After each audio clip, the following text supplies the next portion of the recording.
What is up, guys? TechRight here, back with another video for you guys today. Today I will be doing a top 5 MetroPCS phones for 2017, best bang for your buck. So if you guys would like to see this, stay tuned.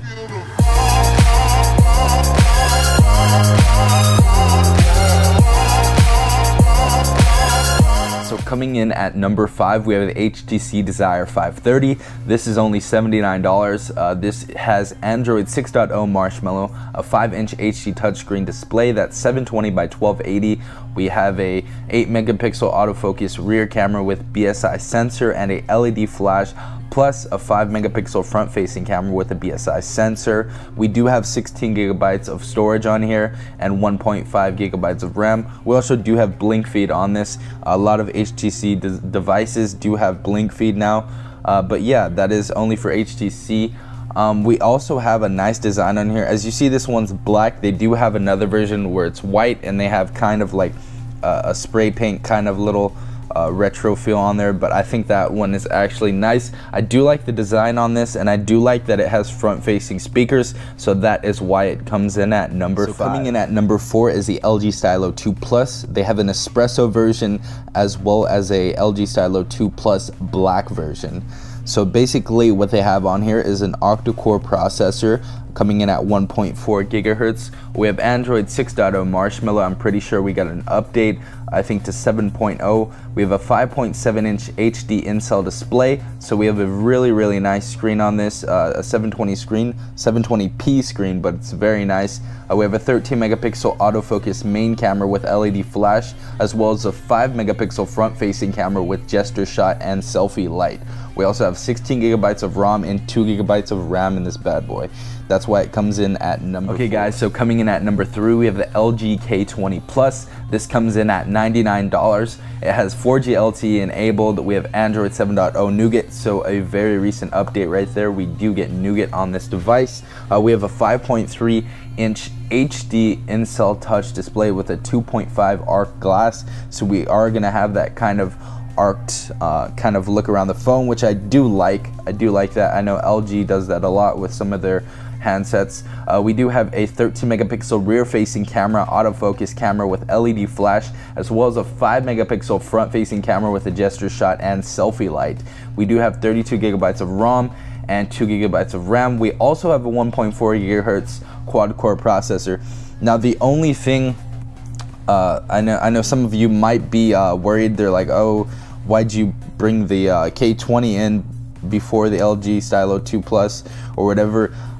This video is for the best bang for your buck, so we do have $99 here. The only thing that the LG Stylo 2 beats it in, I think, is the screen might be a little bit better. As stated in the specs, it shows the same, but I think the screen is a little bit better on the Stylo 2 Plus.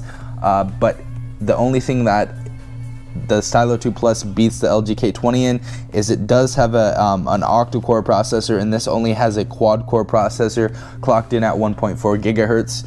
So yeah, this is why it comes in at number 3. Okay guys, so coming in at number 2, this is your chance to get a flagship phone from a year or two ago at a budget price. I know it's $300. This is out of some of your guys' budget, but it is now like a reasonable price for this phone.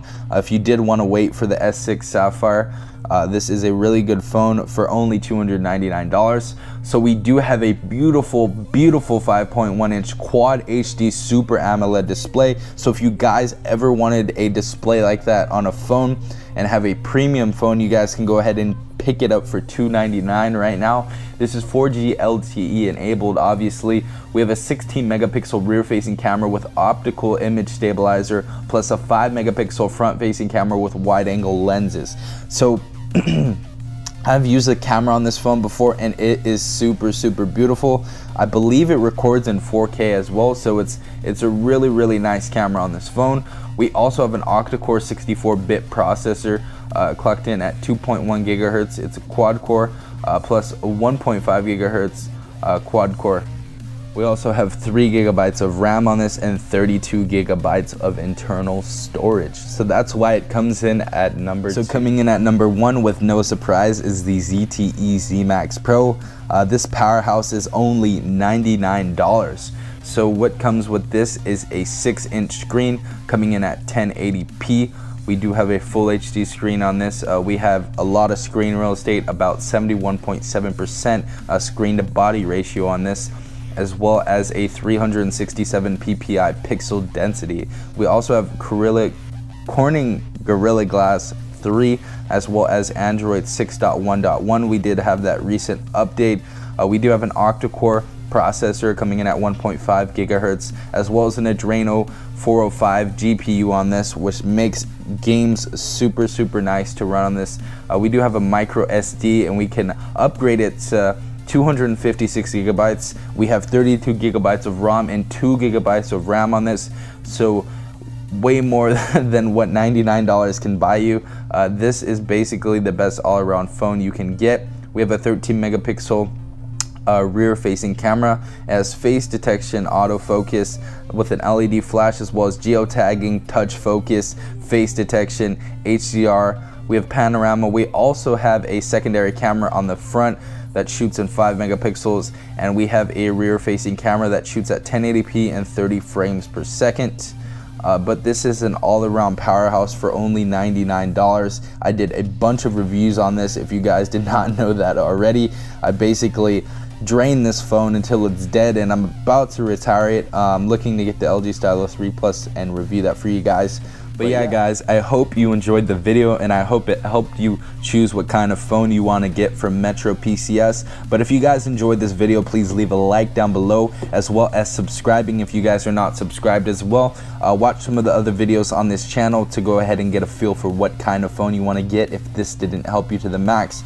But yeah, guys, this has been TechRight. Hope you have a nice day wherever you are. Peace out.